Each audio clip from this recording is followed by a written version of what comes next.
انا اعطیناک الکوثر فصل لربک وانحر ان شانئک هو الابتر۔ اے نبی ہم نے آپ کو خیر کثیر عطا کیا۔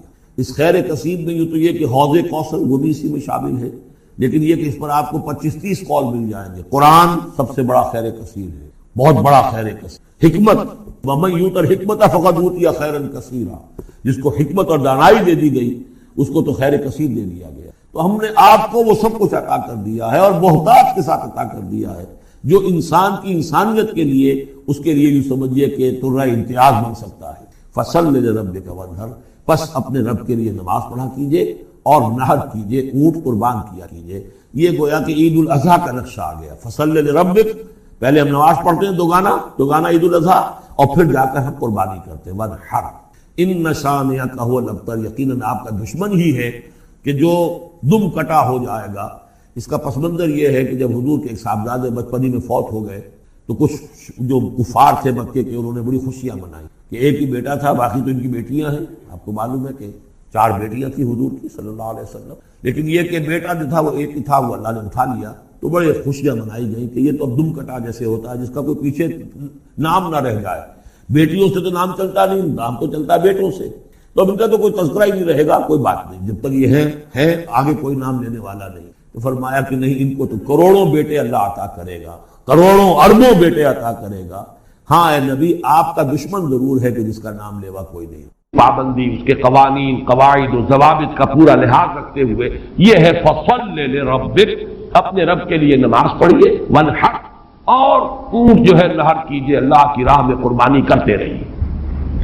اس دونوں الفاظ کو جوڑ کر ایک نتیجہ نکالا ہے بعض حضرات نے کہ اس سے مراد خاص طور پر بقرعید کی نماز اور اس کے بعد جو نحر کیا جاتا ہے، آ کر قربانی دی جاتی ہے، تو یہ اس سے مراد ہے۔ لیکن یہ بھی میں سمجھتا ہوں کہ صرف ایک ذوقی سی بات ہے، ورنہ جو پس منظر ہے بالکل ابتدائی زمانے کی یہ صورتیں ہیں۔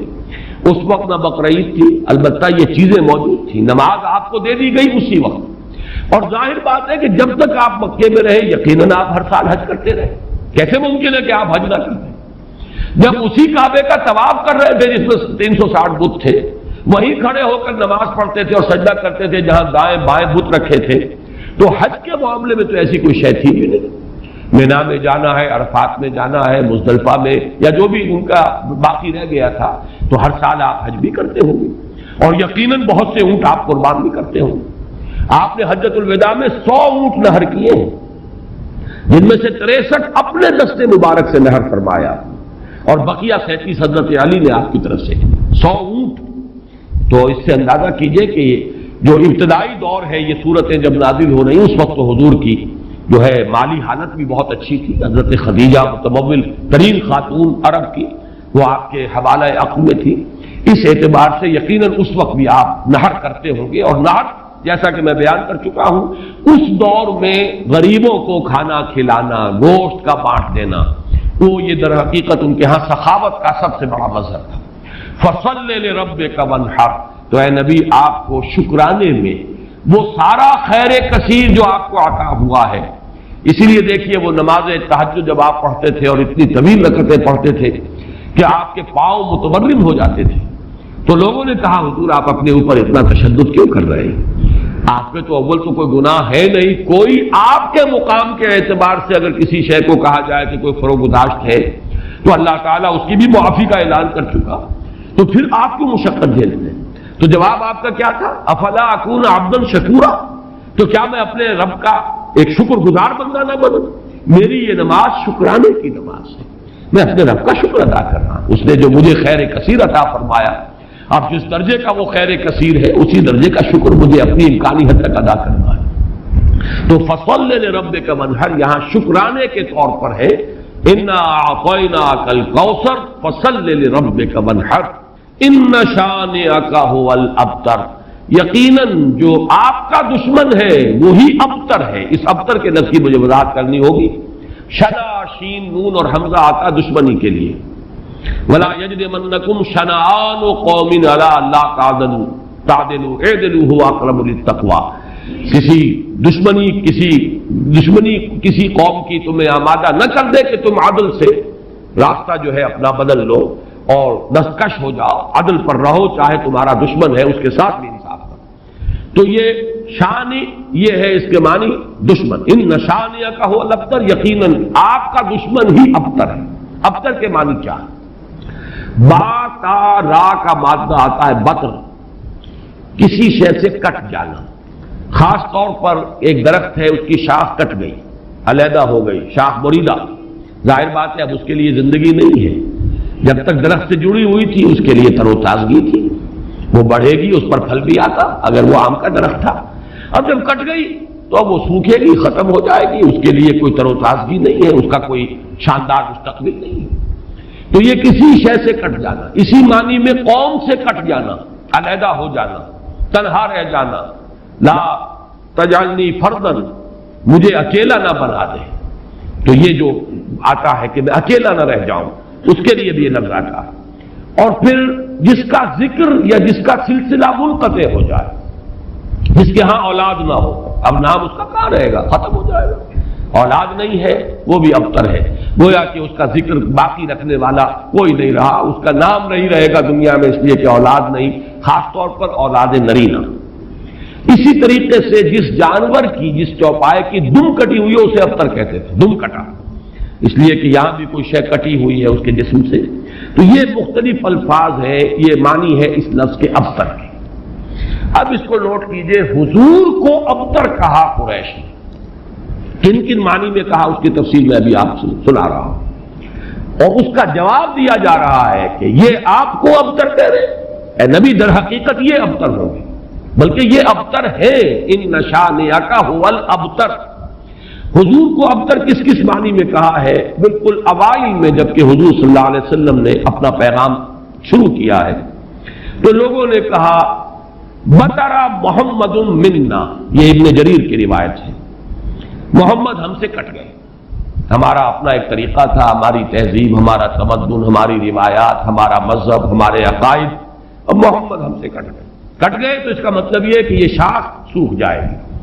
یہ اگر جمعیت کے ساتھ رہتے، پوری اپنی قوم کے ساتھ رہتے تو ان کے لیے بھی شاندار مستقبل تھا، اب ان کا مستقبل بہت تاریک ہے۔ یہ بالکل ایسی بات ہے جیسے واصل بن عطا، یہ شاگردوں میں سے تھا حضرت حسن بصری رحمۃ اللہ علیہ کے، وہ تابعین میں سے ہے، ان کا شاگرد اور بڑا ذہین شاگرد، لیکن اس نے مسئلہ تقدیر پر، جبر و قدر پر بحثیں شروع کی، تو جب اس طرح کی باتیں اس نے کہی کہ جو اہل سنت کے شایان شان نہیں، تو پھر حضرت حسن بصری نے اسے اپنے درس سے نکال دیا اور کہا کہ اعتزل عنا، یہ ہم سے علیحدہ ہو گیا، اب اس کا راستہ علیحدہ ہے، اس کا ہم سے کوئی تعلق نہیں۔ اسی اعتزل عنا سے اعتزال کا مذہب بنا ہے، اور معتزلہ کہلاتے علیحدہ ہو جانے والے لوگ۔ تو اسی طریقے سے قوم کا پہلا ریئیکشن یہ تھا حضور صلی اللہ علیہ وسلم کے بارے میں کہ بطرا محمد منا، محمد ہم سے کٹ گیا صلی اللہ علیہ وسلم۔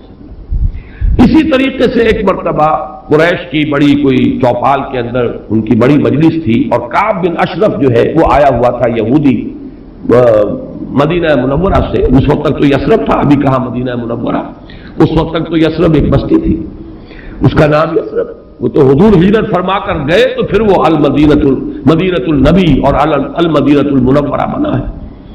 تو وہاں لوگوں نے کہا، حضور کا ذکر کیا، اس نے تو پوچھا ہوگا کہ سنا ہے آپ کے ہاں کوئی ہے جس نے نبوت کا دعویٰ کیا ہے، تو الفاظ نقل کیے ہیں بزار نے حضرت ابن عباس رضی اللہ تعالی عنہما سے، الا تری الی ھذا الصبی المنبتر، دیکھتے نہیں ذرا تم، الا تری، یہ وہی ارایت الذی، یہ ان کے ہاں تعجب کی بات ہوتی ہے، ذرا دیکھو تو، تعجب بھی تحقیر بھی، یہ ہمارا ایک بچہ ہے۔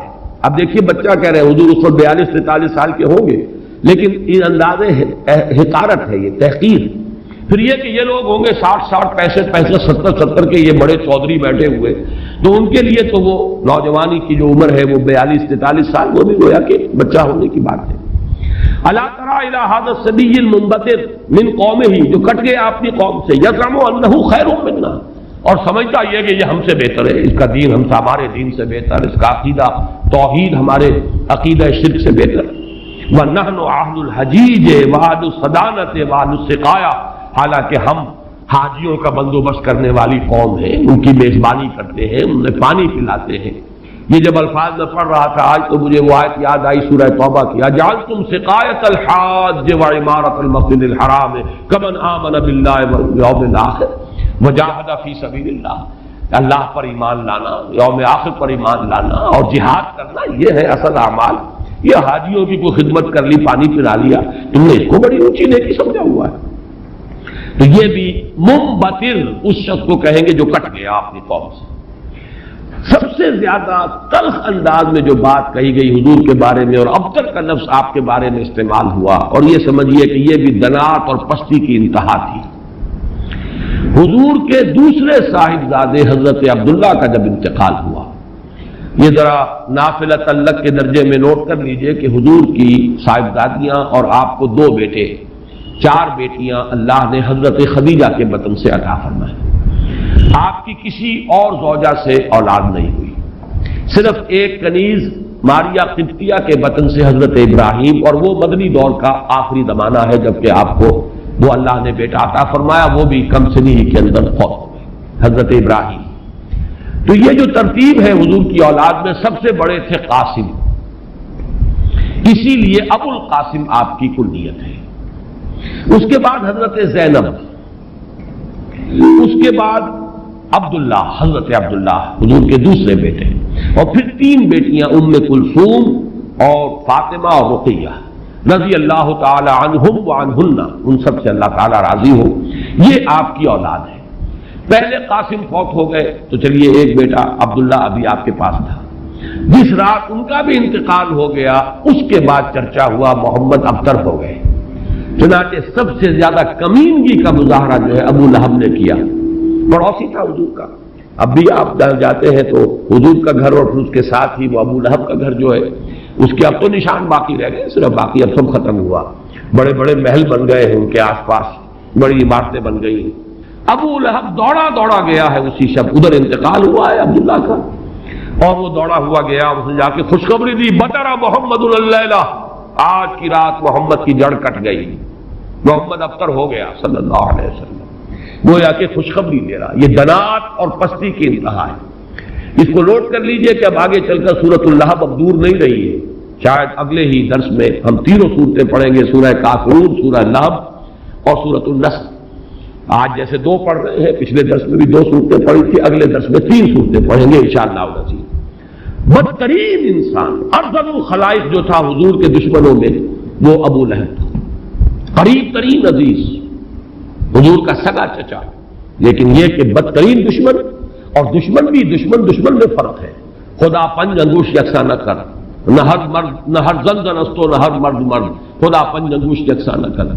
آپ کے موافقین اور مومنین بھی برابر نہیں تھے، کہاں حضرت ابو بکر رضی اللہ تعالی عنہ، کہاں اس دور کے کوئی عام صحابی، پھر آپ کے دشمن بھی برابر نہیں تھے۔ تو بدترین دشمن یہ ابو لہب ہے، اور اندازہ کیجئے اس کی دنات کا کہ بطر محمد اللیلہ، آج کی رات محمد کی جڑ کٹ گئی، ابتر ہو گئے محمد، معاذ اللہ۔ یہی لفظ کہے تھے پھر عاص ابن وائل سہمی، جو آپ کے دشمنوں میں سے، مخالفین میں سے بہت بڑا چودھری تھا، ان محمد ابتر، اب تو محمد ابتر ہو گئے، ان کی جڑ کٹ گئی۔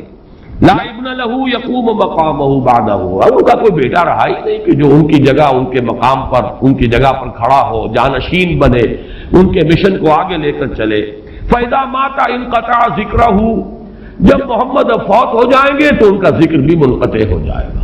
یہ وہ ابتر کا مفہوم جس کا کہ تقابل ہم کریں گے، اِنَّا وَرَفَعْنَا لَكَ ذِكْرَكَ، وہ کہہ رہے تھے کہ ذکر منقطع ہو جائے گا، اور سورۃ الانشراح میں اللہ کی طرف سے نوید آئی، وَرَفَعْنَا لَكَ ذِكْرَكَ، ہم نے تو آپ کا ذکر بہت بلند کر دیا۔ تو یہ ہے اِنَّ شَانِئَكَ هُوَ الْأَبْتَرُ، اے نبی آپ ابتر نہیں ہوں گے، آپ کو تو ہم نے خیر کثیر عطا فرمایا، آپ کا ذکر بلند کیا، آپ کی مانوی اولاد، آپ کی امت، کتنے بڑے بڑے اولیاء اللہ، صوفیاء، اہل اللہ، اتقیاء، صلحاء، مجددین، علماء، جن کے بارے میں علماء امتی کا انبیاء بنی اسرائیل، وہ سب آپ کی مانوی اولاد۔ پھر آپ کی صاحبزادی حضرت فاطمہ سے جو اولاد چلے گی، اس کا جو مقام و مرتبہ دنیا میں ہوگا، تو آپ ابتر نہیں ہیں معاذ اللہ۔ جیسے سورہ نون کے شروع میں فرمایا، نون والقلم وما یسطرون ما انت بنعمت ربک بمجنون، اور کچھ ہی دنوں کے بعد دیکھ لیں گے کہ کون مجنون تھا، محمد مجنون تھے معاذ اللہ، یا ابو جہل مجنون تھا اور پاگل ہو گیا تھا، اس کی مت ماری گئی تھی۔ فَسَتَنظُرُ وَيَنظُرُونَ بِأَيِّكُمُ الْمَفْتُونُ، یہ میں بھول رہا ہوں آیت، آپ بھی دیکھ لیں گے اور یہ بھی دیکھ لیں گے کہ کون تھا جو کہ بچل گیا تھا اور جس کی مت ماری گئی تھی۔ اسی طرح یہاں فرمایا اِنَّ شَانِئَكَ هُوَ الْأَبْتَرُ۔ درس تو مکمل ہوا، اب ذرا بعض زمینیں ہیں ان کو چونکہ آئندہ کے درس سے بھی تعلق ہے، اور جیسے میں نے مولانا فراہی رحمۃ اللہ علیہ کے بارے میں اپنے پچھلے درس میں کچھ عرض کیا تھا کہ اگرچہ ان کا بہت اونچا مقام ہے میری نگاہ میں، لیکن وہ سائنٹیفک ریشنلزم سر سید کی صحبت کی وجہ سے اور ان کے زیر اثر آنے کی وجہ سے کسی نہ کسی درجے میں متاثر ہو گئے تھے، جو سورہ فیل میں انہوں نے تمام جو مفسرین اور تمام معصور جو تفسیر ہے اس کو چھوڑ کر ایک علیحدہ رائے اختیار کی۔ اسی طرح چند باتیں آج میں عرض کرنا چاہتا ہوں۔ ایک تو یہ جو صورتیں اس وقت ہم پڑھ رہے ہیں، ان میں سے تقریباً تمام صورتوں کے بارے میں مکی اور مدنی ہونے کا اختلاف موجود ہے، حالانکہ اکثر و بیشتر کے نزدیک اجماع امت اور اجماع مفسرین کے نزدیک یہ ساری صورتیں جو ابھی تک ہم نے پڑھی ہیں یہ مکی ہے، لیکن مدنی کی روایات بھی موجود ہیں۔ خاص طور پر اس سورہ مبارکہ کے بارے میں تو ایک ایسی روایت ہے جو مسلم شریف میں بھی ہے، مسند احمد میں بھی ہے، سنن ابی داؤد میں بھی ہے، سنن نسائی میں بھی ہے، اور حضرت انس رضی اللہ تعالی عنہ سے مروی ہے۔ حضرت انس حضور کے خادم خاص رہے مدنی دور میں۔ اب ظاہر بات ہے وہ واقعہ بیان کر رہے ہیں۔ وہ کہتے ہیں کہ ایک روز حضور ہمارے مابین تشریف فرما تھے اور کچھ گفتگو ہو رہی تھی، اچانک کچھ آپ کو ایک خاص اونگ کی سی کیفیت آپ پر طاری ہوئی، یعنی آپ نے آنکھیں بند کی اور اس کے بعد آپ نے آنکھیں کھولی تو آپ کے چہرے پر مسکراہٹ تھی، تبسم تھا۔ آپ نے پوچھا کس بات پر؟ آپ نے فرمایا کہ مجھ پر سورت نازل ہوئی ہے، اور پھر بسم اللہ پڑھ کر آپ نے انا اعطیناک الکوثر فصل لربک وانحر ان شانئک هو الابتر یہ سورہ مبارکہ سنائی۔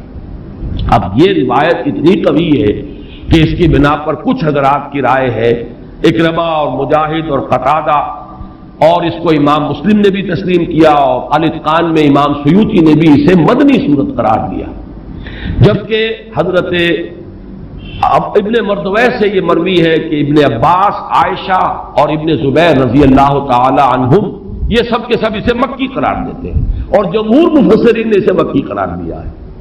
میں نے خاص طور پر آج بات اس لیے بیان کی ہے کہ ان چھوٹی صورتوں کے بارے میں اکثر و بیشتر کے بارے میں اختلاف ہے، نمبر ایک۔ نمبر دو یہ کہ اصل میں اس میں جو تعویل ہو جاتی ہے، اور بہت سی صورتوں کے بارے میں کہا گیا یہ 2 دفعہ نازل ہوئی، سورہ اخلاص مکے میں بھی نازل ہوئی، مدینے میں بھی نازل ہوئی، فلاں سورت مکے میں بھی نازل ہوئی، مدینے میں بھی نازل ہوئی۔ یہ دو دفعہ کے نزول کا مطلب کیا ہے؟ ہوتا یہ تھا کہ قرآن مجید ظاہر بات ہے کہ اس طریقے سے مصحف کی شکل میں تو موجود تھا ہی نہیں، کسی کچھ صورتیں یاد ہیں، کسی کو کچھ صورتیں یاد ہیں، ابھی پورا قرآن نازل بھی نہیں ہوا۔ یہ تو یوں سمجھیے کہ مدنی کے دور کے بھی انتہا پر جا کر پورا قرآن بنے گا، تو وہ اتنا چرچا نہیں تھا لوگوں کے مابین۔ اور وہ صورتیں کہ جو مکی دور میں نازل ہوئی تھی، جب وہ حالات و واقعات ایسے ہوتے تھے مدنی دور میں بھی کہ جن پر ان صورتوں کے مضامین کا انطباق ہوتا تھا، تو حضور اس وقت جب پڑھتے تھے تو لوگ یہ سمجھتے تھے یہ ابھی نازل ہوئی، حالانکہ وہ اصل میں مکے کے دور میں نازل ہو چکی۔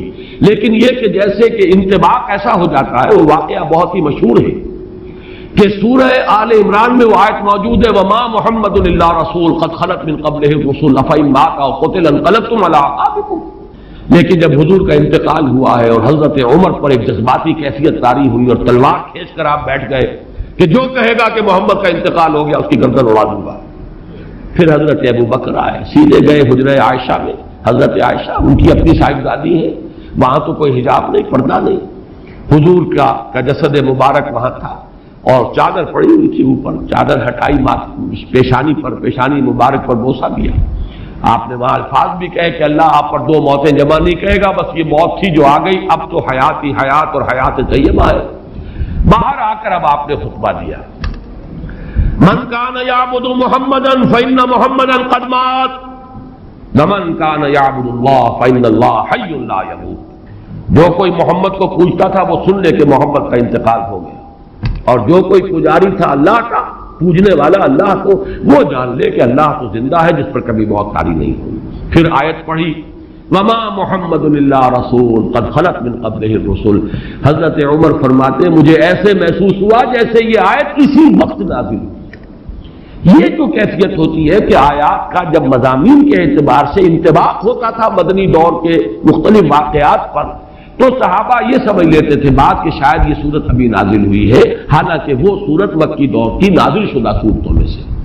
یہ میں نے خاص طور پر آج یہ ضمیمہ اپنے درس کا اس لیے بیان کر دیا ہے کہ اگلے درس میں ایک بڑی اہم بحث آئے گی سورۃ النصر کے زمانہ نزول کے بارے میں۔ میری رائے چونکہ اس کے بارے میں نے کافی غور و خوض کیا ہے، اور جس رائے پر میرا دل ٹھکا ہے وہ عام جو تفاسیر میں رائے ہے اس سے مختلف ہے، اس لیے میں نے یہ پورا مضمون آج تمہیداً بیان کر دیا کہ خود اس سورہ مبارکہ کے بارے میں مسند احمد ابن حنبل، صحیح مسلم اور سنن ابی داؤد اور سنن نسائی کی روایت کے برعکس جمہور مفسرین نے، ان کے نزدیک اس روایت کی روح سے یہ مدنی ہے، لیکن جمہور مفسرین نے اس کو مکی قرار دیا ہے۔ تو گویا کہ اس میں رائے قائم کرنے کا موقع ہے، امکان ہے، اور انسان جو ہے مضمون کی دلالت کے اعتبار سے مضمون کیا ہے صورت کا کوئی نہ کوئی رائے قائم کر سکتا ہے۔ اب دوسری بات میں عرض کر رہا ہوں، آج میں نے تذکرہ کیا تھا اور وہ میں نے جیسے کہ پچھلی مرتبہ عرض کیا تھا، اب یہ مصحف کا درس، قرآن مجید کا درس مسلسل اب ختم ہوا چاہتا ہے۔ میں سمجھتا ہوں کہ 2 نہیں تو میکسیمم 3 نشستوں میں ہم پہنچ جائیں گے اختتام تک مصحف کے۔ تو چند باتیں میں اپنے اس درس میں ریکارڈ کرا رہا ہوں تاکہ کچھ پتہ نہیں دوبارہ پھر یہ کہیں درس جو ہے شروع ہو تو زندگی میں کتنی مہلت ملے، کہاں تک میں پہنچ پاؤں۔ تو چند باتیں جو ہے وہ افادہ عام کے لیے میں چاہتا ہوں کہ ابھی وہ نوٹ ہو جائیں، رجسٹرڈ ہو جائیں اور وہ ریکارڈ ہو جائیں۔ اور چونکہ میں نے اپنی 4 سورسز قرار دی، علامہ اقبال، ڈاکٹر رفیع الدین ایک سورس ہے، لیکن وہ کوئی مفسرین میں سے ہے ہی نہیں، ایک فکر ہے، ان کا سوچ ہے، تعبیر کی ہے انہوں نے۔ علامہ اقبال کو میں اس دور کا سب سے بڑا ترجمان القرآن مانتا ہوں۔ عظمت قرآن کا جتنا انکشاف اس شخص پر ہوا میرے نزدیک کسی دوسرے شخص پر نہیں ہوا۔ یہ میرا وہ قول ہے جس کو میں کھلا کہتا ہوں، بغیر بلا خوف تردید کہتا ہوں، لیکن بہرحال مفسر نہیں، میں نہ عارف، نہ مجدد، نہ محدث، نہ فقیہ۔ اور دوسرا جو ہے وہ شیخین، شیخ الہند، شیخ الاسلام۔ شیخ الہند مولانا محمود حسن کا ترجمہ اور شیخ الاسلام مولانا شبیر احمد عثمانی کے حواشی۔ یہ عروۃ الوثقیٰ ہے جس کو میں نے مضبوطی سے تھاما ہے۔ سلف کے ساتھ میرا رشتہ اس حدیث اور اس ترجمے اور تفسیر کے حوالے سے قائم ہے، اسلاف کے ساتھ میں جڑا ہوا ہوں، یہ عروۃ الوثقیٰ اس کی وضاحت میں کر چکا ہوں۔ لیکن استفادہ زیادہ جو میں نے کیا ہے وہ دوسرے 2 شعبے ہیں، مولانا فراہی اور ان کے شاگرد مولانا اصلاحی، مولانا ابوالکلام آزاد اور ان کے مانوی جانشین مولانا سید ابو الاعلیٰ مودودی۔ ان میں سے 2 حضرات کے ساتھ میری طویل ایسوسیشن رہی ہے، جماعت اسلامی کے ساتھ مولانا مودودی کے ساتھ، پھر مولانا اصلاحی صاحب کے ساتھ اس سے بھی طویل۔ اس پہلو سے میں ان دونوں کے مابین جو بھی کوئی ربط اور تعلق ہے یا جہاں جہاں مجھے اختلاف ہوتا ہے میں اس کو خاص طور پر بیان کر دیتا ہوں، وہ کسی قد کی وجہ سے نہیں ہے، بلکہ اس لیے کہ چونکہ میں نے ان سے بہت کچھ فیض حاصل کیا، لہذا جہاں مجھے ان کی کسی رائے سے اختلاف ہے اسے میں نوٹ کروا دیتا ہوں، تاکہ وہاں میری رائے جو ہے یہ نہ سمجھی جائے کہ میری رائے بھی وہی ہے جو مولانا مودودی کی ہے یا مولانا اصلاحی کی۔ بہرحال اس وقت جو بات مجھے نوٹ کرانی ہے وہ یہ ہے، کیونکہ میں نے آج کہا تھا کہ تفسیر سورہ کوثر کا جب میں نے تقابلی مطالعہ کیا مولانا اصلاحی صاحب نے تو کچھ بھی نہیں لکھا اور کوئی اس پر محنت نہیں کی، کوئی حق ادا نہیں۔ مولانا فراہی کی کچھ چیزیں نقل کی جیسے سورہ فیل میں نقل کی ہیں، اسی طریقے سے سورہ کوثر میں نقل کر دی، لیکن یہ کہ مولانا مودودی نے تفہیم میں واقعہ یہ کہ حق کیا ہے، بڑی محنت کی، ساری معلومات جمع کر دی۔ البتہ ان دونوں میں جو ایک فرق و تفاوت ہے اس کے اعتبار سے 2 پوائنٹ نوٹ کر لیں۔ مجھ سے بہت سے لوگ مشورہ مانگتے ہیں کہ آپ کون سی تفسیر ریکمنڈ کرتے ہیں، تو میں ہمیشہ یہ کہا کرتا ہوں کہ مولانا مودودی کی تفہیم اگر صرف آپ پڑھتے ہیں تو حواشی جو ہے شیخ الہند کے اور شیخ الاسلام کا ترجمہ اور حواشی وہ ضرور شامل کر لیجیے۔ تدبر قرآن پڑھتے ہیں تو اس کے ساتھ بھی اس کو ضرور شامل کیجیے۔ اس کی کیا وجہ ہے؟ یہ دونوں تفسیریں چاہے تفہیم القرآن ہو چاہے تدبر قرآن ہو، دین کا جو باطنی پہلو ہے، تصوف کی جو چاشنی ہے، اس سے یہ دونوں تفسیریں بالکل خالی ہیں، قائل ہی نہیں۔ جب قائل نہیں تو ادھر ان کی توجہ نہیں ہوئی، ان حقائق پر نگاہ نہیں گئی۔ موتی ہیں بکھرے ہوئے ہیں، لیکن یہ کہ آپ کی توجہ نہیں ہے، آپ کو نظر نہیں آئے کہ موتی بکھرے ہوئے ہیں۔ مولانا مودودی کا بھی وہ مزاج نہیں، مولانا اصلاحی صاحب کا بھی وہ مزاج نہیں، بلکہ مولانا اصلاحی صاحب زیادہ ہی سخت ہے۔ اس اعتبار سے ان دونوں کی تفسیروں کے اندر یہ پہلو جو ہے، ایک پہلو بہت ہی یہ سمجھیے کہ یعنی نظر انداز ہو گیا ہے، اس پہلو سے وہاں بڑی کمی ہے۔ اس کمی کو پورا کرنے کے لیے حرکی پہلو تفہیم القرآن میں ہے، تدبر قرآن مجید کے اپنے اسالیب، زبان کی بحث، ادب کے حوالے سے، اور نظم القرآن، قرآن کا نظم، سورتوں کا، آیات کا، یہ مولانا اصلاحی صاحب کا خاصہ ہے۔ لیکن دونوں چونکہ اس سے خالی ہے، معنوی اور وہ جو روحانی مباحث ہے، تصوف کے موضوعات ہیں، لہذا اس کو تو شامل کرنا چاہیے ہر صورت، یعنی شیخ الہند کا ترجمہ اور مولانا شبیر احمد عثمانی کے حواشی۔ کہ حضرت موسیٰ علیہ السلام کا آپ کو معلوم ہے کہ کوہ طور پر اللہ تعالیٰ سے ہم کلامی کا شرف حاصل کرتے تھے، گفتگو ہو رہی ہے لیکن اللہ نظر نہیں آ رہا۔ اب اس کو اپنے اوپر طاری کیجئے، یہ صاف سامنے آتے بھی نہیں، صاف چھپتے بھی نہیں۔ یہ جو صورتحال تھی کہ اگر کسی کی آپ آواز سن رہے ہیں، کلام سن رہے، سامنے نہیں آ رہا، تو آپ کے دل میں خواہش پیدا ہوگی کہ ذرا سے یہ پردہ بھی اٹھا دیا جائے، مجھے دیدار بھی حاصل ہو جائے۔ لہذا سورہ اعراف میں ہے جب کئی بار یہ شرف ہم کلامی حاصل ہوا اللہ سے، تو حضرت موسیٰ علیہ السلام نے بڑی ہمت سے کام لیا، بڑی جرت کی، درخواست کر دی، رب ارنی انظر الیک، یہ جو پردہ بیچ میں حائل کیا ہوا ہے پروردگار، تو میرا شوق دیکھ، میرا اشتیاق دیکھ، تو مجھے ذرا دیدار بھی عطا ہو جائے۔ اس پر کیا بات کہی گئی؟ لن ترانی، موسیٰ تم مجھے ہرگز نہیں دیکھ سکتے، تم اس جسد ظاہری کے ساتھ، اس جسد مادی کے ساتھ، ان عنصری آنکھوں سے میرا دیدار نہیں کر سکتے۔ ولیکن انظر الی الجبل، دیکھو ہم تمہیں ایک مثال دیے دیتے، ذرا اس پہاڑ کی طرف دیکھو، ہم اپنی ایک تجلی اس پر ڈالیں گے۔ فَإِنِ اسْتَقَرَّ مَكَانَهُ فَسَوْفَ تَرَانِي، اگر وہ پہاڑ ہماری تجلی کو جھیل جائے، تحمل کر لے، تو تم بھی سوچنا کہ شاید ہمیں دیکھ سکو۔ اس کے بعد ہوا کیا؟ فَلَمَّا تَجَلَّى رَبُّهُ لِلْجَبَلِ جَعَلَهُ دَكًّا وَخَرَّ مُوسَىٰ صَعِقًا، جب اللہ تعالیٰ نے پہاڑ پر اپنی ایک تجلی ڈالی تو وہ پہاڑ جو ہے پھٹ گئے، اور موسیٰ، اب دیکھیے براہ راست تجلی موسیٰ پر نہیں ہے، یہ انڈائریکٹ مشاہدہ ہے تجلی ربانی کا، کہ جو پہاڑ پر ہوئی ہے، اور پہاڑ کی جو کیفیت ہوئی ہے اس کے مشاہدے سے حضرت موسیٰ بے ہوش ہو کر گئے۔ وَصَعِقَ مُوسَىٰ خَرَّ مُوسَىٰ صَعِقًا، یہ ہے وہ مثال جو یہاں دی ہے قرآن کے لیے۔ لَوْ أَنزَلْنَا هَذَا الْقُرْآنَ عَلَىٰ جَبَلٍ لَرَأَيْتَهُ خَاشِعًا مُتَصَدِّعًا مِنْ خَشْيَةِ اللَّهِ، نتیجہ کیا نکلا؟ انفر کیجئے، استدلال، استنتاج، نتیجہ یہ نکلا کہ جو تاثیر تجلی ذات ربانی کی ہے وہی تاثیر کلام ربانی کی ہے، صرف یہ ہے کہ ہمیں اس کا شعور نہیں، ہمیں اس کا ادراک نہیں۔ یہ بالکل ذات کی تجلی کی جو تاثیر تھی وہی قرآن خود بیان کر رہا ہے کہ اس کلام ربانی کی ہے۔ اس کو بھی علامہ اقبال نے خوب کہا ہے، فاش گویم آنچ در دل مزمرست، صاف کہہ دیتا ہوں جو کچھ میرے دل میں ہے، این کتابیں نیست چیزیں دیگر است، اسے کتاب نہ سمجھ بیٹھنا قرآن کو، یہ کتاب نہیں ہے، کچھ اور ہے۔ کچھ اور کیا ہے؟ مثل حق پنہاؤ ہم پیداستو، زندہ پائندہ گویاستو، یہ تو جیسے اللہ تعالیٰ کی ذات ہے، مثل حق، ذات حق سبحانہ و تعالیٰ کی طرح یہ زندہ ہے، پائندہ ہے۔ مثل حق، پائندہ گویاستو، یہ جو ہے زندہ ہے، یہ متکلم ہے، کلام نہیں ہے۔ کل صفات ربانیہ جو ہے ظاہر اور باطن، مثل حق پنہا، ظاہر و پنہا، اور حی و قیوم جیسے اللہ کی ذات ہے، وہی صفات اس کلام کی ہے۔ اور اس کے بعد وہ شعر آیا تھا جو میں پہلے سنا چکا ہوں، چوں بجاں در رفت جاں دیگر شود، جب یہ قرآن کسی انسان کے اندر سرایت کر جاتا ہے، اس کے دل پر نازل ہوتا ہے۔ لیکن یہ الفاظ آپ کو کہیں اور نہیں ملیں گے۔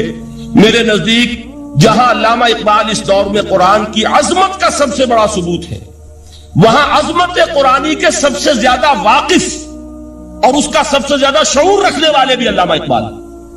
یہ الفاظ آپ کو کہیں نہیں مل سکیں گے کہ مثل حق پنہاؤ ہم پیداستو، زندہ و بائندہ و گویاست تو چون بجاں در رفت جہاں دیگر شود جہاں چو دیگر شد جہاں دیگر شود. جب یہ انسانوں کے اندر سرایت کر جاتا ہے ان کے اندر ایک انقلاب آ جاتا ہے اور یہ اندر کا انقلاب ہے جو ایک عالمی انقلاب کا پیش خیمہ بنتا ہے. آپ آرڈیننس کے ذریعے سے نمازیں پڑھوائیں گے تو پھر نماز وہی پڑھی جائے گی جو آفس ٹائم میں آئے گی. باقی اور کیوں پڑھیں گے؟ وہ تو آرڈیننس کے ذریعے سے پڑھائی جا رہی ہے. اس کا حشر تو وہ ہوگا جو ہمارے ہاں دیکھا جا چکا ہے. اور اس وقت بھی اس زمانے میں نے یہ سنا ایک جگہ کہ کلاس 4 امپلائیز جو ہیں وہ شروع میں جب آرڈیننس نافذ ہوا تھا ہمارے ہاں تو دفتروں میں بڑا اہتمام ہوا. آفیسرز نے خاص طور پر بڑے اہتمام سے ظہر کی نماز پڑھنی شروع کی. لیکن مجھے بتایا گیا کہ کلاس 4 امپلائیز جو ہیں ہمارے یہ ڈرائیورز ہیں پی اینز ہیں یہ کھڑے ہنستے رہتے ہیں شریک نہیں ہوتے. میں نے ان سے کہا وہ اس لیے کہ انہیں معلوم ہے کہ آپ بھی تو یہی پڑھ رہے ہیں صرف نماز. باقی آپ کے ڈرائیور سے اور آپ کے خانسامہ سے یہ بات چھپی ہوئی نہیں ہے کہ اثر آپ نے بھی نہیں پڑھنی. یہ صرف زور ہے جو آپ پڑھ رہے ہیں. تو یہ اصل میں اندر کا انقلاب جب تک نہ آئے باہر کا ٹھوسا ہوا انقلاب وہ تو جب پریشر ہٹ جائے گا تبدیلی ختم ہو جائے گا. چون بجاں در رفت جہاں دیگر شود اندر انقلاب آئے. جب اندر تبدیلی ہو جائے گی اب انسان کا پورا وجود بدلے گا. پھر اس کے اندر سے تبدیلی جو ہے وہ ابھرے گی. اسے کسی خارجی دباؤ کی ضرورت نہیں ہوگی. جہاں تو دیگر شد جہاں دیگر شود. اور جب انسانی شخصیتوں کے اندر یہ انقلاب اندر سے آتا ہے تو پھر وہ عالمی انقلاب بنتا ہے. جیسے کہ محمد رسول اللہ کا انقلاب. واقعہ یہ ہے کہ اگر جوش کانسپیریسی عبداللہ ابن سبا کی سازش اگر کامیاب نہ ہو گئی ہوتی اور مسلمانوں کے اندر آپس کا اختلاف اور سر پھٹول نہ ہو جاتا جو حضرت عثمان کی شہادت پھر حضرت علی کی شہادت رضی اللہ تعالی عنہما اور حضرت علی کی دوران خلافت یہ آپس کے جو جنگیں ہوئی جنگ جمل جنگ صفین جنگ نہروان اگر یہ نہ ہوئی ہوتی تو جس سپیڈ کے ساتھ اور رفتار کے ساتھ انقلاب محمدی کی توسیع ہو رہی تھی علی صاحب الصلاۃ والسلام کوئی طاقت دنیا میں نہیں تھی. اقبال نے اس کا بھی نقشہ کھینچا ہے کہ تھمتا نہ تھا کسی سے سیل رواں ہمارا. وہ سیل رواں تھا کوئی روکنے والا نہیں تھا. انٹرنل سیبوٹاج وہ ہے کہ جس نے اس انقلاب کا راستہ روکا. تو واقعہ یہ ہے کہ وہ اندرونی انقلاب حضور نے برپا کیا قرآن کے ذریعے صحابہ میں. اندر سے جو انقلاب تھا اس نے عرب میں ایک انقلاب کی شکل اختیار کی.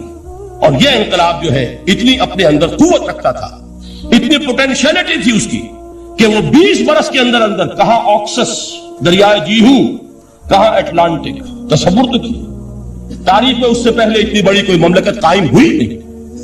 کہاں یمن اور کہاں ایشیا کوچک ایشیا مائنر ٹرکی یہاں سے وہاں اور وہاں سے یہاں اتنی عظیم مملکت حضرت عثمان رضی اللہ تعالیٰ عنہ کے خلافت میں ہو چکی تھی. یہ بات اگر یہ چلتا معاملہ آگے تو کوئی قوت اب نہیں رہی تھی. سلطنت روما ختم ہو چکی تھی سلطنت کسرا ختم ہو چکی تھی فرشتے اڑ گئے تھے. اب کون سی طاقت رہ گئی تھی جو سیلاب کا راستہ روکتی. یہ وہ یہودی سازش ہے جس نے اندر سے سیبوٹاج کیا. بہرحال یہ ہے انقلاب محمدی کا طریقہ اندر سے تبدیلی.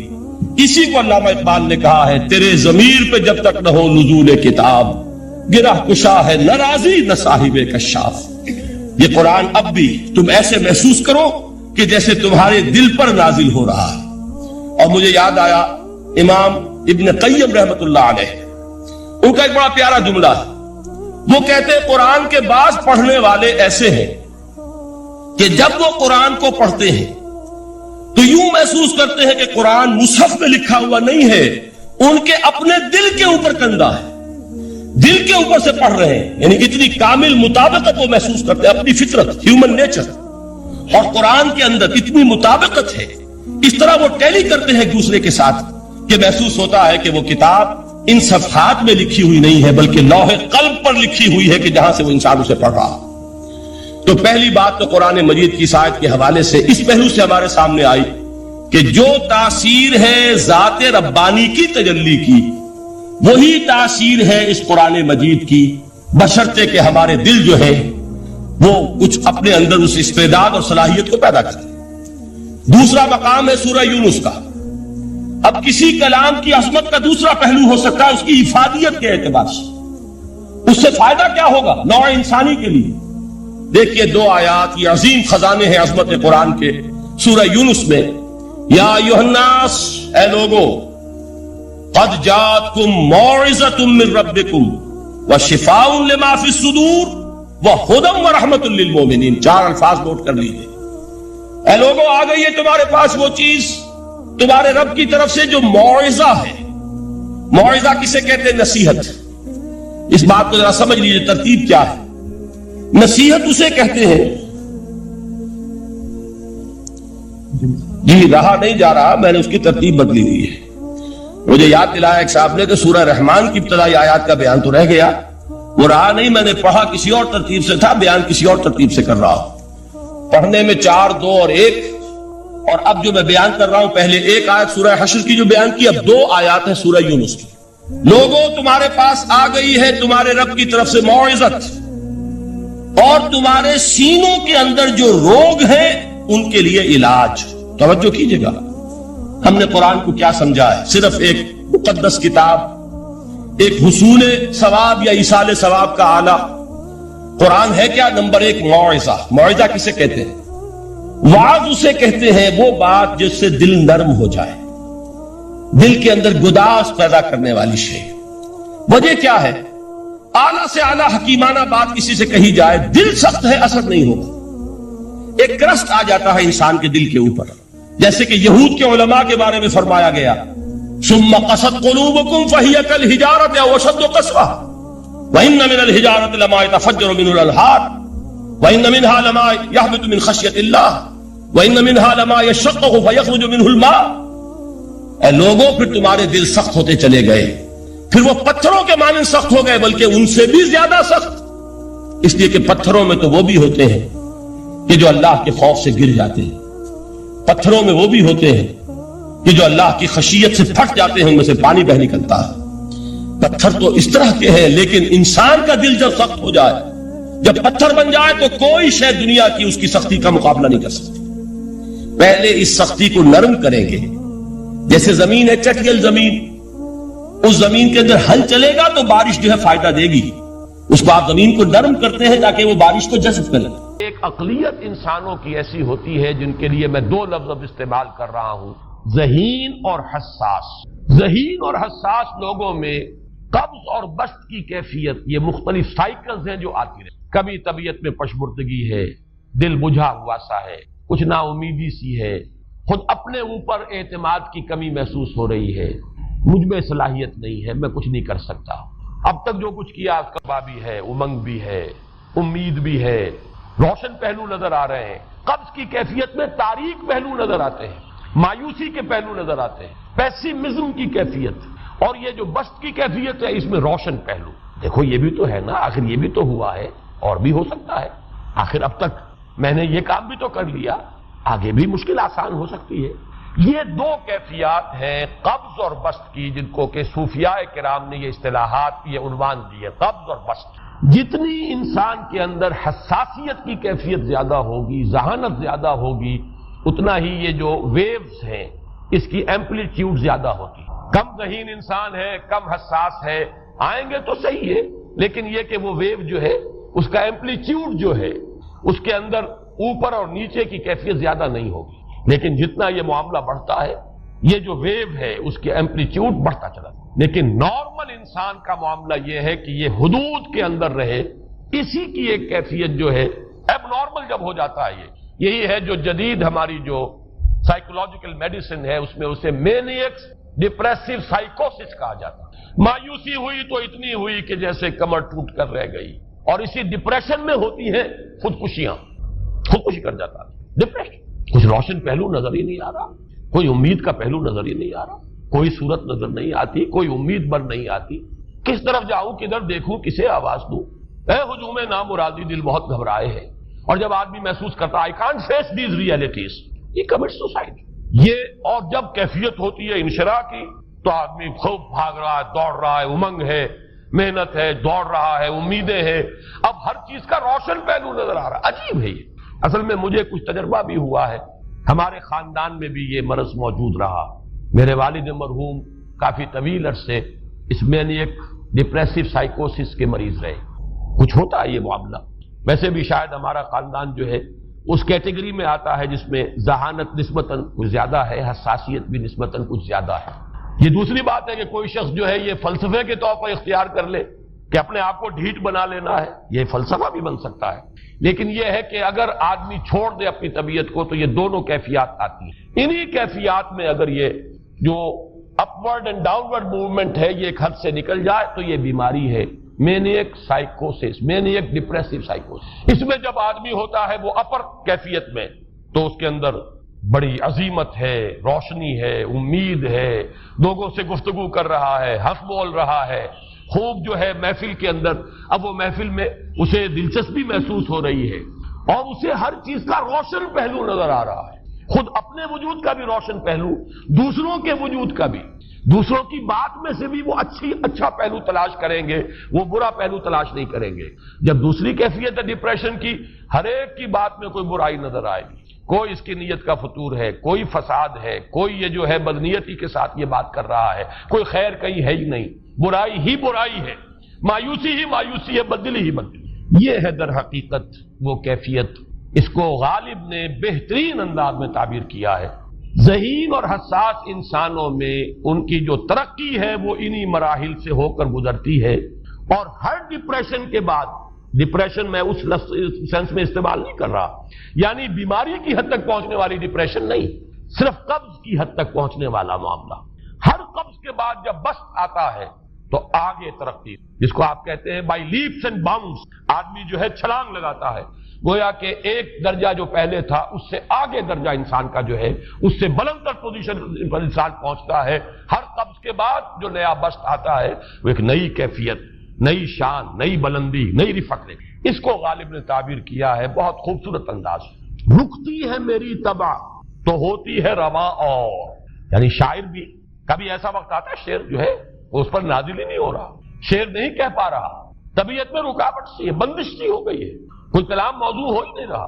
لیکن پھر جب یہ کیفیت جو ہے بدلتی ہے اور جب پھر بسط کی کیفیت آتی ہے، رکتی ہے میری طبع تو ہوتی ہے رواں اور، پھر اس کے اندر ایک جولانی نئی ایک کیفیت جو ہے انشراح کی، وہ ایک بالکل نئی کیفیت، نئی شان کے ساتھ۔ یہ ہے وہ معاملہ جو ان آیات مبارکہ کے پس منظر میں ہے۔ اسی لیے اب میں آپ کو اس کا حوالہ دے رہا ہوں، تفسیر مظہری میں قاضی ثناء اللہ پانی پتی رحمت اللہ علیہ نے بہت عمدہ بات فرمائی کہ حالت قبض اگر کسی شخص پر طاری ہو تو اس حال میں اکسیر کا درجہ رکھتی ہے یہ سورہ مبارکہ، اس لیے کہ یہ نازل ہوئی ہے محمد الرسول اللہ صلی اللہ علیہ وسلم پر اسی حالت قبض میں۔ وَالضُّحَىٰ وَاللَّيْلِ إِذَا سَجَىٰ مَا وَدَّعَكَ رَبُّكَ وَمَا قَلَىٰ وَلَلْآخِرَةُ خَيْرٌ لَكَ مِنَ الْأُولَىٰ وَلَسَوْفَ يُعْطِيكَ رَبُّكَ فَتَرْضَىٰ أَلَمْ يَجِدْكَ يَتِيمًا فَآوَىٰ وَوَجَدَكَ ضَالًّا فَهَدَىٰ وَوَجَدَكَ عَائِلًا فَأَغْنَىٰ۔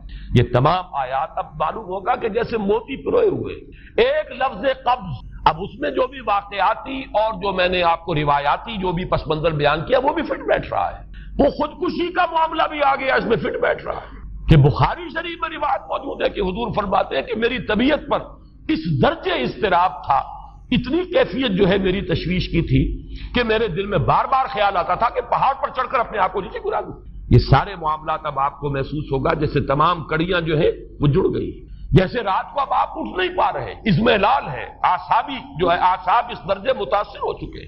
صرف یہ ایک احساسات کی کیفیت نہیں ہے، آپ کی قوت فعلی جو ہے، قوت عملی، وہ بھی اس درجے متاثر ہو چکی ہے کہ کئی راتیں گزر گئی اور آپ رات کو نہیں اٹھ سکے، جس پر کہ ام جمیل کو یہ کہنے کا موقع مل گیا کہ معلوم ہوتا محمد تمہارا شیطان تمہیں چھوڑ گیا۔ اب یہ جملہ اپنی جگہ پر اس کی کاٹ ہے یقیناً، اس سے یضیق صدرک بما یقولون، لیکن وہ کیفیت جس کی وجہ سے یہ جملہ آیا ہے اس پر نگاہ دوڑائیے، اس پر نگاہ کو مرکوز کریں گے تو معلوم ہوگا ایک لفظ قبض، یہ قبض کی ایک کیفیت تھی، اس قبضی کی کیفیت کا ایک مظہر یہ ہے کیونکہ یہ بھی تو در حقیقت قلب مبارک جو ہے محمد الرسول اللہ صلی اللہ علیہ وسلم کا، اسی پر تو وحی کا نزول ہوتا تھا، یہ بھی وہی داخلی احساسات و کیفیات کا معاملہ ہے، یہی بھی در حقیقت یہ واردات قلبیہ ہی کا سارا معاملہ ہے، اس کو آپ خارج سے تعبیر نہیں کر سکتے، نہ بھی کوئی ایسے مصائب تھے، نہ ایسی کوئی مشکلات تھیں، نہ ابھی کوئی رد و قضا ایسی شروع ہوئی، نہ ابھی کوئی بحث و نزاع کا معاملہ ایسا ہوا، نہ کوئی ابھی کوئی فزیکل پرسیکیوشن شروع ہوئی. یہ سب داخلی ہی کیفیات ہیں، اور ان داخلی کیفیات کے حوالے سے ان سورہ مبارکہ کو اگر صحیح سمجھا ہے تو صوفیہ نے سمجھا. وہ جو اقبال کا شعر ہے کہ کچھ جو سمجھا میرے شکوے کو تو رضواں سمجھا، مجھ کو جنت سے نکالا ہوا انسان سمجھا. اور کون سمجھے گا؟ وہ تو سمجھے گا کہ دکھے ہوئے وہ دل کی صدا ہے. وہ کیا ہے جو اقبال کی وہ ایک نظم ہے، پرندے کی فریاد، گانا اسے سمجھ کر خوش ہونا سننے والے. یہ تو در حقیقت ایک دکھے ہوئے دل کی صدا، فریاد یہ صدا ہے. تو یہ کیفیت جو ہے رضوان سمجھ سکا ہے، جو کہ داروغہ جنت ہے. اس نے سمجھا یہ وہی آدم جو نکالا گیا تھا یہاں سے، یہ اس کی فریاد ہے. کچھ جو سمجھا میرے شکوے کو تو رضواں سمجھا، مجھ کو جنت سے نکالا ہوا انسان سمجھا. تو واقعہ یہ ہے کہ اس سورہ مبارکہ کا صحیح فہم اگر حاصل ہوا ہے، وہ امام راضی کو حاصل ہو ہی نہیں سکتا. وہ عقل اور منطق کی گتھیاں سلجھانے والے آدمی، اپنی جگہ ان کی کنٹریبیوشن بہت. یہ لغت اور ادب کا کوئی خاص مسئلہ اس میں ہے ہی نہیں کہ زمخشری اس میں کوئی جولانی دکھائیں اپنی، اس میں کوئی ایسا اشکال ہے ہی نہیں، نحوی اشکال ہی نہیں. لیکن یہ واردات قلبیہ کا معاملہ ہے، احساسات باطنی کا معاملہ ہے، یہ نفسیات انسانی کا معاملہ ہے. اور اس کو وہی سمجھ سکتے ہیں کہ جو ماہرین علم نفس ہیں، اور وہ ہیں صوفیاء کرام ہمارے ہاں، جن کا وہ ذوق ہے، باطنی کیفیات و احساسات جن کا موضوع ہے کہ یہ در حقیقت حالت قبض کی کیفیت ہے.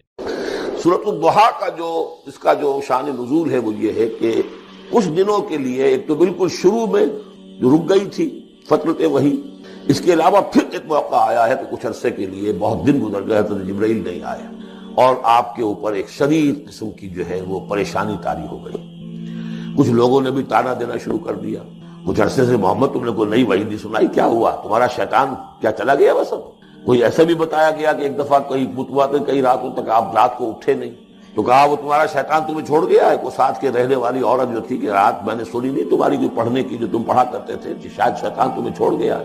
خود آپ کو جس قدر ایک اشتیاق رہتا تھا کہ وہی آئے اور آپ کی وہ روح کو جو ہے مزید اور غذا اور تر و تازگی جو ہے وہ مسلسل ملتی رہے، اس کی وجہ سے یہاں تک آتا ہے کہ حضور فرماتے کہ اس درجے میں رنج اور غم میں تھا کہ میں سوچتا بربنائے طب بشری، اس درجے حضور کے اوپر جو ہے یہ شاخ گزر رہا تھا کہ وہی کیسے بند ہو گئی. اور اس میں یہ بھی تھا کہ اللہ ناراض تو نہیں ہو گئے، کیا مجھ سے کوئی خطا تو ایسی نہیں ہو گئی، یہ سبب کیا ہوا؟ یہ ہے وہ کیفیت کہ جس کے اندر یہ آیتیں نازل ہو رہی. اور اب آپ اس کو سمجھ لیجئے کہ اس کا نفسیاتی اور انسان کی باطنی کیفیات کے ساتھ کیا تعلق ہے. انسان پر دو طرح کی کیفیات طاری ہوتی رہتی ہے. جیسے میں نے پہلے ایک دفعہ آپ کو بتایا صدیق اور شہید کے درمیان جو فرق ہے بنیادی، کہ کچھ بنیادی طور پر لوگ ایکسٹروورٹس ہوتے ہیں، کچھ بنیادی طور پر انٹروورٹس ہوتے ہیں. ایکسٹروورٹس کھیل کود بھاگ دوڑ، لوگوں سے ملنا جلنا، گفتگو ہے، اسے دھکا دے دیا اس سے مذاق کر لیا، اسی میں وہ خوش رہتے ہیں، بڑے مگر رہتے ہیں. تنہائی انہیں کاٹ کھانے کو دوڑتی ہے. اور ایک انٹروورٹس ہوتے ہیں کہ وہ مجلس وغیرہ کو نہیں ہوتے، اپنے تنہائی میں کہیں بیٹھے ہیں، غور و فکر کر رہے ہیں، سوچ بچار کر رہے ہیں، انہیں وہ مجلس سے زیادہ اپنا گوشہ تنہائی جو ہے وہ زیادہ عزیز ہوتا ہے. تو یہ دو مزاج اللہ نے بنائے ہیں. اسی طرح ہر انسان کے اوپر آلٹرنیٹلی کچھ کیفیات آتی ہیں جس کو ہم کہتے ہیں میرا موڈ آف ہے. ایک طرح قبض سا ہو جاتا ہے طبیعت میں بندش سی ہو. کسی وقت اسی شخص کے اندر پھر انشراح سا ہو جاتا ہے، پھر ہنسنے بولنے کو جی چاہتا ہے، گفتگو کرنے کو جی چاہتا ہے. تو یہ کیفیت جب انسان کی روحانی زندگی سے متعلق ہو جائے تو اس کو پھر صوفیہ نے نام دیا قبض اور بسط. کبھی طبیعت میں انشراح ہے، انبساط ہے، طبیعت جو ہے وہ آمادہ ہے، ہر چیز میں روشنی کا پہلو آدمی دیکھ رہا ہے. ہر چیز کے اندر آپ کو معلوم ہے ایک تاریک رخ بھی ہوتا ہے کسی معاملے کا اور روشن رخ بھی ہوتا ہے. اس وقت انسان روشن رخ کو دیکھتا ہے. اور ایک وقت میں آتا ہے کہ طبیعت میں بندش سی لگ گئی ہے، جیسے اندر کوئی پکڑ لیا کسی نے. اب طبیعت جو ہے وہ بھی اپنے اندر وہ انقباض محسوس کر رہی ہے، اور پھر آدمی پیسیمسٹک ہو جاتا ہے، نا امید سا ہوتا ہے، پھر اسے ہر معاملے کا تاریک پہلو زیادہ نظر آنے لگتا ہے. تو یہ قبض اور بسط کی کیفیات ہیں. جب کبھی قبض کی کیفیت ہو، قاضی ثناء اللہ پانی پتی رحمۃ اللہ علیہ نے تفسیر مظہری میں لکھا ہے کہ قبض کی کیفیت میں اس صورت کا پڑھنا تریاق ہے. جس طرح حضور صلی اللہ علیہ وسلم کے لیے گویا کہ اس وقت جو وحی کا بند ہو جانا تھا وہ گویا کہ ایک طرح کے انقباض اور قبض کی کیفیت پیدا ہوئی تھی. اس میں اب اللہ تعالیٰ فرما رہے ہیں والضحیٰ، قسم ہے دن کے دھوپ چڑھنے کے وقت، واللیل اذا سجا، اور قسم ہے رات کی جبکہ وہ چھا جائے یا ساکن ہو جائے. سجا کے دونوں معنی سکون. اب دیکھیے ان دونوں کو کیوں لائے؟